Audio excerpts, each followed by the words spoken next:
Alrighty everyone, welcome back. Happy May the 4th, everybody. I hope everyone is having an amazing Star Wars day so far. And ever since we had, of course, The Mandalorian Season 3, a lot of fans are mostly now looking forward to the Ahsoka Tano series, given that this show is consistently written by Dave Filoni and had zero Kathleen Kennedy input, of course, to the creative process, and how it's really going to be something totally different than we have ever seen before out of all the Star Wars that came under Disney. This is Mike Zero. Subscribe if you're new and like this video to see future Star Wars updates. I'm also on Twitter at Mike01. I thank you also very much for the great and kind support. So there's a lot of things going on right now between John, Dave, George, and the Disney executives. Let's get right into the subject about all the amazing and exciting things that are brewing behind closed doors, involving not just the Star Wars films, but also the Star Wars TV shows, and how a lot of this has to do with a lot of fan-favorite aspects of the franchise. Now, one thing is for certain is that we know that Disney is looking to completely course-correcting the franchise. They want to make sure that they are going to live up to the fans' expectations through and through from this point on forward. Thankfully, Kathleen Kennedy at this moment right now only has her hands in Skeleton Crew and the Acolyte only, and specifically.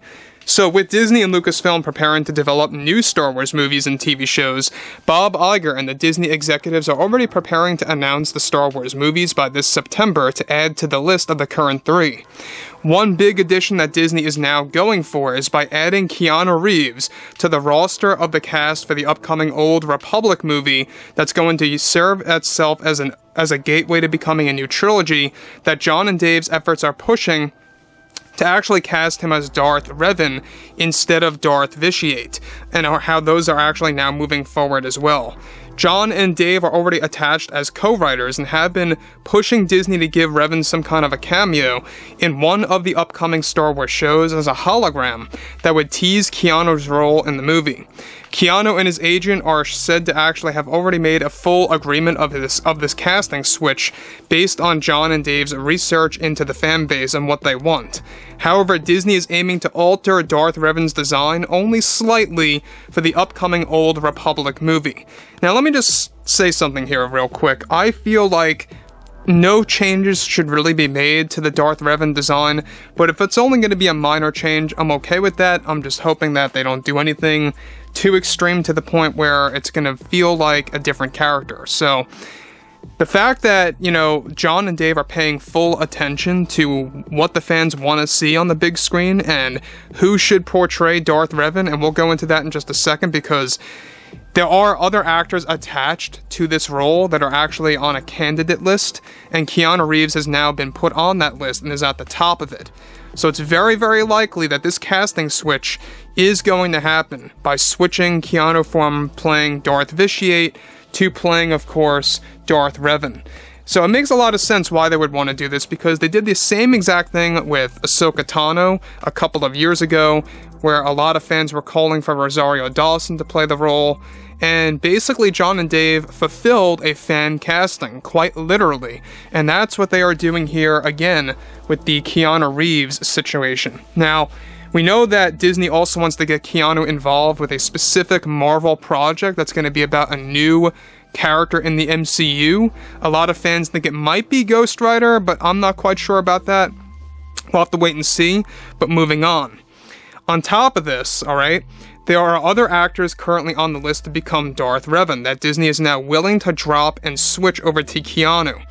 Meanwhile, actor Hayden Christensen and the character of Anakin Skywalker will be a big focus point in The Mandalorian Season 4 as well, via storyboards that were completed by John and Dave for 2 flashbacks that will be used for a scene of Ahsoka talking about her master Anakin, one of which involves a sparring session between both Ahsoka and Anakin, where Hayden is playing the role as Anakin. This is said to be near similar to the Kenobi series flashback, except with Ahsoka.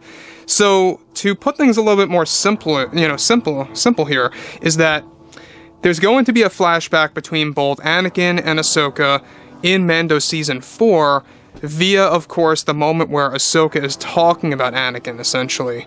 So, it's going to be a sparring session, basically a lightsaber duel training session between the two characters, and I think that this is something that's going to be, like, out of the realm amazing, because if you can really put this very well in tune with the ILM technology of, you know, really kind of de-aging things more properly nowadays, I think it's going to be a hit. Now, the thing about Ahsoka and Anakin is that there's a really cool bond there that they could really cherry pick from and throw into live action. So that's basically what they're prepping already for Mando Season 4. Unfortunately, due to the writer's strike, the script for Mando 4 is not 100% yet, and that's kind of creating a couple of dialbacks here and a couple of delays, in a sense, for the script to become fully complete for the revisions that are being made by John and Dave. On the other hand here, however, the other actual flashback of which is going to be a flashback focused on Anakin and Obi-Wan meeting with Ahsoka in the middle of the Jedi Temple on Coruscant and discussing something crucial about the Clone Wars. Hayden is said to already have looked these scenes over, specifically this one as well, since it will be dialogue heavy, and that delays are in place due to the writer's strike for John and Dave to complete the script. So look, I mean, about this writer's strike, and I know a lot of guys out there are really confused as to what's really going on right now. We don't know how long this is going to last. Back in 2007, it did last quite a while, and it actually went over into 2008. So who knows if it's going to last as long, or if it's going to be a very short writer's strike. We'll have to wait and see.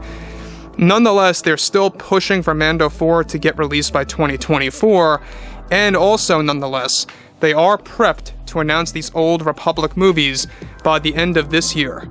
And we're still not quite sure about a release date just yet for the first Old Republic film, since we have the new Jedi Order movie, which is going to feature Daisy Ridley in there. That's coming out in 2025 so far. The Dave Filoni movie is aimed for 2026, so it's possible that we do get that Old Republic film for 2027. That's a far ways out. You know, no joke about that. It's still a far ways out, but they're going to work out their timeline, and that's what D23 is going to be all about. They're going to show us a nice map of all the shows and movies coming out, in which order they're going to be coming out and releasing, and everything in that sense. The only skepticism that a lot of fans have right now is, are these movies going to fall through? Are they ever going to happen? Because we've seen what happened with past Star Wars movie announcements. They all got canceled, right? Most notably the Patty Jenkins film, Rian Johnson's trilogy, as well as, let's not forget about the Kevin Feige movie. Kathleen Kennedy likes to say that they're on the back burner, but, you know, in reality what has been happening behind the scenes is that they are canceled. They're not happening. And even Disney CEO Bob Iger talked about that and really kind of contradicted Kathleen Kennedy's statements about them being on the back burner. You know, they're quite literally canceled. They're not happening. So overall, you know, it's really interesting about what's happening between the movies and the shows, and how Hayden is getting so many great opportunities here since he signed that multi-show contract deal. There's actually a lot of talk that he's signing a movie deal to appear in the Dave Filoni Star Wars movie as a flashback or two, so looking forward to that as well. So overall, guys, you know, drop a comment below, fill me in below what you all have to say about this, and if you guys did enjoy the content for today, make sure to drop a thumbs up on this video to support the channel, and I will catch you guys next time.